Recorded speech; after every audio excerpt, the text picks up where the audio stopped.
આપણે જે વજન ઉતારવાની દવાનો જે કોર્સ હતો એને પૂરો થઈ ગયા કેટલો સમય થયો છે? 10 મહિના. 10 મહિના થઈ ગયા છે. એના પછી વજન પાછું વધ્યું? ના. અચ્છા, પહેલા આપણે કેટલું ઉતાર્યું હતું? 8 કિલો. અત્યારે ખાવા પીવાનું બધું ખાવાનું. અચ્છા, તો ત્યારે 8 કિલો ઉતાર્યું હતું, હજી તમારે ઓછું ને ઓછું છે, પાછું ઉતલો નહીં માર્યો. અને ખાવાનું તમે બધું જમો છો ને? જેમ અમે જમીએ એ પ્રમાણે બધું જમો? બધું જમો છો. અને કોઈ ડાયટ અત્યારે નથી, કોઈ દવા નથી, કશું જ નથી. જે આપણો કોર્સ પૂરો થઈ ગયો એ થઈ ગયો. અને એ ટાઈમે તમને કમરનો પણ દુખાવો હતો, એનું શું થયું? એ મટી ગયું. મટી ગયો. પછી પાછો ઉતલો તો નહીં માર્યો ને? ના, પછી નથી. અને સાઈડમાં કેવું રહે છે? સારું.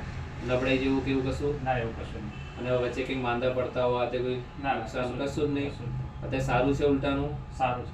પેલા શરીર ઢીલું ઢીલું લાગતું, કળતર જેવું લાગતું, એ બધું એવું કશું જ નહીં. મટી ગયું છે. અત્યારે ઇમ્યુનિટી પણ સારી થઈ ગઈ છે તમારી.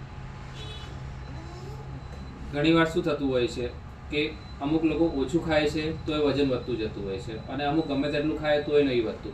એનું કારણ એ છે કે બોડીનું જે મેટાબોલિઝમ છે એ ચેન્જ થવું જરૂરી છે. ઘણા લોકો થોડુંક ખાય પણ એમને એક્સ્ટ્રા ચરબી બનતી હોય છે, એના કારણે એ પાછું ઉથલો મારી દેતું હોય છે. તો આપણી દવાની ડાયટ એ પ્રમાણે સેટ કરવામાં આવી હોય છે કે તમારા શરીરની બીમારીઓ મટી જાય, પ્લસ જે એક્સ્ટ્રા ચરબી બને છે એ બનવાની ઓછી થઈ જાય છે. આના માટે વજન ઉતારવા માટે તમારે કોઈ પણ કોન્ટેક્ટ કરવો હોય તો મને કોન્ટેક્ટ કરી શકો છો, મેસેજ કોલ કરી શકો છો. Thank you.